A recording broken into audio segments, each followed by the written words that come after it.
Within the framework of collaboration between PTIT and Queensland University of Technology on the joint training programs, today we are delighted to have with us Professor Lisa Scharoun from Queensland University of Technologies.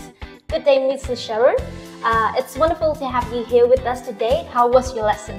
Oh, it was fantastic. Amazing. So I'll be asking you some questions that many students often wonder about regarding the programs, the growth of AI in the design industry, and the career opportunities.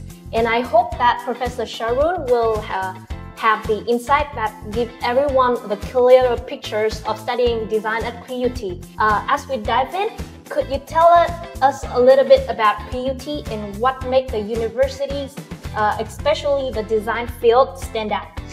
Well, at QUT School of Design, I believe that we have the best program in Australia, and if not the world, but I'm a little bit biased because I'm the head of school.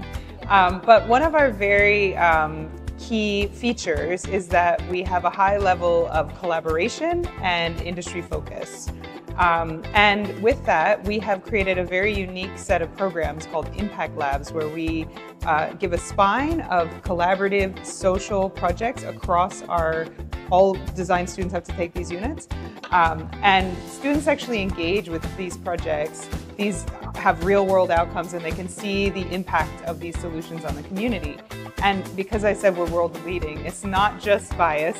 We won the QS Wharton Award for this program, which is like Oscars of higher education. So we're world recognized for this type of program where we get students to collaborate with different disciplines and industry partners to make big social impact in their environment. So that brings us to a bigger pictures of the design programs itself of QUT. So how do you evaluate the future development of the design field, like especially in the context of rapid technology change and the emergence of the artificial intelligence? Well, that's exactly what our workshop is about today. So designers are often thought of like the people that just make it pretty at the end and make it look nice. We're good at that, but actually what we're much better at is being strategists and looking at an entire ecosystem and how you can improve aspects of it. So when you look at what's happening in AI, we see AI as just another tool to help us with rapid prototyping and iteration. As a designer myself, as a graphic designer, the tools in my field have changed rapidly since I graduated, and they will continue to evolve. So if I was still using the same Photoshop version that I learned, all my design would be defunct. So we always have to learn as designers to rapidly adapt to new technology, and AI is just another new tool that will help parts and processes speed up, and we adapt to it and we use it in our work. So at QUT, we actually embed an understanding of AI and that the tool set that can help students with their work in every single unit. So we don't have like a specific unit that's like AI design, because actually it's a tool just like the other tools we use in design. So yeah, I think that the design students, to be future-proof, they understand that they're not just a designer in a specific field, but they're going to be a strategist that can help link fields and parts of fields together. So today we were talking about how we do a lot of work in the medical field.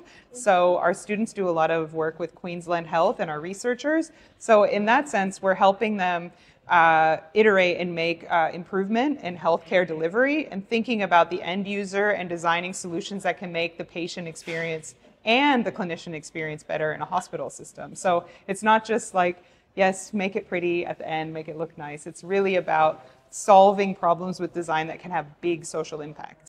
Right, very interesting.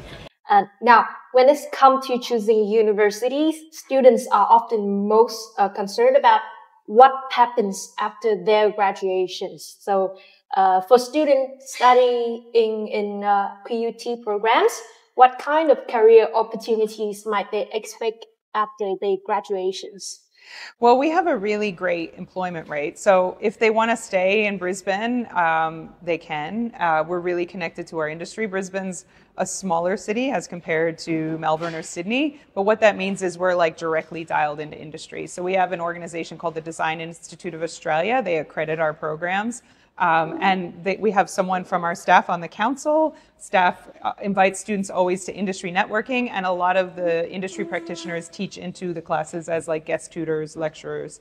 sessionals. So the students are very connected to industry while they're in studying at QUT, but also equally, like, we have a huge global reach of people that we connect with in industry. So I was just at Singapore Design Week, where I have lots of contacts and colleagues over in Singapore. So I'm constantly like in contact with the needs of what's happening in Southeast Asia. So a lot of our students often come back to where they're from, and they use their design skill to make like social innovation, new technology, design apps, create a new company or startup, maybe in Vietnam. So we don't just say you're limited to working in Australia, but you could. We think about globally, like how you're going to change the world with your design degree, how you're going to come up with a startup. And maybe some of our students in their program have actually come up with startups. One of our students is over in California with her health tech startup, getting angel investor. So like, it's not just about like maybe staying where you are and getting a job. That's totally doable if you come, and there's lots of jobs in the design industry in Brisbane and in Australia in general. But it's also about thinking about how you're going to shape your own future, and you might make that great like world leading startup while you're at QUT with colleagues from all over the world. Right.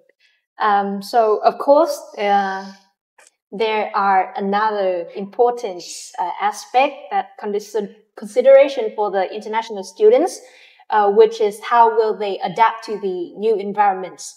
Like, what support does QUT provide to international students, especially the one from Vietnam, to adapt to their like new life in Australia?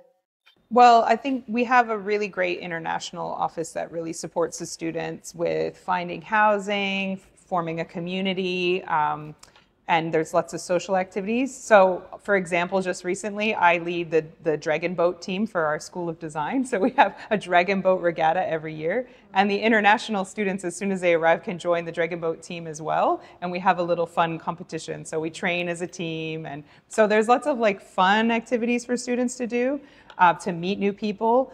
And also they can always talk to their international student advisors to get support. But I have to say, in general, like Brisbane is a smaller city, and it's easier to kind of live and adapt to than like a big city like Sydney or Melbourne.